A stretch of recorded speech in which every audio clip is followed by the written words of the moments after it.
DC గారు ఇప్పుడు ఈ అసెస్మెంట్ వేయించుకోవడానికి ప్రాసెస్ ఏంటండి?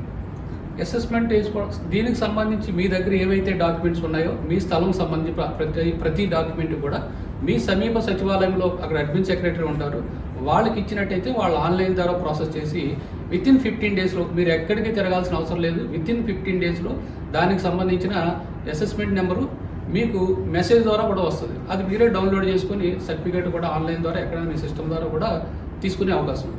Wonderful and single window. Yes, single. దీనికి ఏమేమి డాక్యుమెంట్స్ సబ్మిట్ చేయాల్సి ఉంటాయి సార్? రిక్వైర్డ్ డాక్యుమెంట్ మన ప్రాపర్టీ సంబంధించి రిజిస్టర్ అయినవి మ్యాక్సిమం అది. తర్వాత దీనికి సంబంధించి టైటిల్ ట్రాన్స్ఫర్ కానీ అసెస్మెంట్ అంటే మన ఫీజు కాల్కులేట్ చేస్తారు, దాన్ని బేస్ చేసుకొని అక్కడ డీడీ సబ్మిట్ చేస్తే ఆఫీస్లో సరిపోతుంది. దీనికి ఫీజు ఉంటుందా అండి?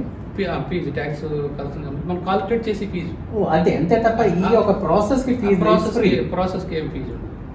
సార్ ఇప్పుడు ఏంటంటే ఇంకొక నా ఒక ఇది యాక్చువల్గా కొంతమందికి ఏంటంటే గిఫ్ట్ డీడ్ రాసి ఉంటుందండి. సో వాళ్ళు కూడా ఇలాంటి ఈ ప్రాసెస్లో అసెస్మెంట్ చేస్తే కొత్త పేర్లోకి మారుతుందండి? ఎస్, తప్పకుండా. ఇప్పుడు అసెస్మెంట్ ఆల్రెడీ మీ మదర్ పేరు ఫాదర్ పేరు ఉంటుంది, అసెస్మెంట్ ఉంటుంది, దాన్ని కూడా తప్పనిసరి అప్లై చేసుకోవాలి. పన్ను మార్పు అన్నది ఏంటంటే ఇప్పుడు దాన్ని ఏమంటాం అంటే మనం టైటిల్ ట్రాన్స్ఫర్ ఉంటాం. ఆల్రెడీ ఒకరి పేరును పన్ను ఉంటుంది, ఇప్పుడు మనకి ఆ కన్సర్న్ ప్రాపర్టీ మనకు వచ్చింది కాబట్టి తప్పనిసరిగా మన పేరు మార్చుకుంటే ట్యాక్స్లన్నీ కూడా మన ఇంటి పన్ను కానీ ప్రతిదీ కుళాయి పన్ను కానీ అన్నీ మన పేరును మారుతాయి.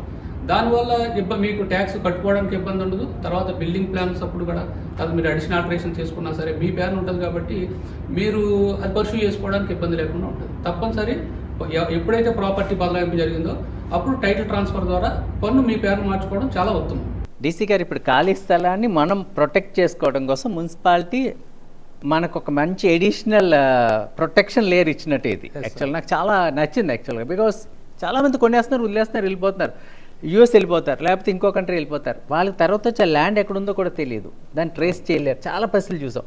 సో ఇప్పుడు మీరు అసెస్మెంట్ ఖాళీ స్థలానికి వేసుకోవడం మంచిది అని చెప్పారు. మంచిది కదా, ఇట్స్ మస్ట్. చాలా మంచి. ఈ ఖాళీ స్థలానికి పన్ను వేసుకోవడానికి సంబంధించిన డాక్యుమెంట్స్ ఏదైతే మీ పేరున ఖాళీ స్థలం ఉన్నట్టుందో రెగ్యులర్ రిజిస్టర్డ్ డాక్యుమెంటు, దాంతోపాటు ఖాళీ స్థలానికి సంబంధించి లింక్ డాక్యుమెంటు, దీనికి సంబంధించిన ఈసీ కూడా తప్పనిసరి ఉండాలి. ఈ మూడిటితో పాటు ఏదైతే మార్కెట్ వాల్యూ ఉందో అది రిజిస్టర్ డిపార్ట్మెంట్ ద్వారా లభిస్తుంది. తర్వాత మన సచివాలయాల్లో కూడా అది అందుబాటులో ఉంటుంది కాబట్టి ఇవన్నిటితో పాటు మీ ఆధార్ కార్డు జతపరిచి అన్నీ సబ్మిట్ మన సచివాలయంలో కానీ లేదా మన మున్సిపల్ ఆఫీస్లో రెవెన్యూ సెక్షన్లో కానీ సబ్మిట్ చేస్తే దాని అంతటా అది వితిన్ 15 డేస్లో పన్నుతో పాటు అసెస్మెంట్ నెంబరు మీకు తప్పనిసరిగా అందజేయబడుతుంది.